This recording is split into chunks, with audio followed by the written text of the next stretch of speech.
একদিন রাজসভায় মহারাজ কৃষ্ণচন্দ্র ও তার সকল সভাসদরা উপস্থিত। হঠাৎ রাজা খুব গম্ভীর স্বরে বললেন, গোপাল, আমি তোমার জন্য এক গুরুতর শাস্তি নির্ধারণ করেছি। গোপাল ভাঁড় অবাক হয়ে জিজ্ঞেস করলেন, কি শাস্তি মহারাজ?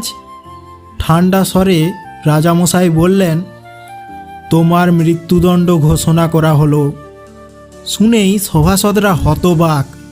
গোপালের মুখেও ভয় দেখা দিল, কিন্তু সে ধীর স্থির স্বরে বলল, মহারাজ, আমার শেষ ইচ্ছা পূরণ করবেন তো?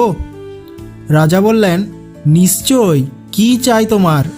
গোপাল কিছুক্ষণ ভেবে বলল, আমি আমার মৃত্যুর দিন, সময় ও পদ্ধতি নিজেই নির্ধারণ করতে চাই।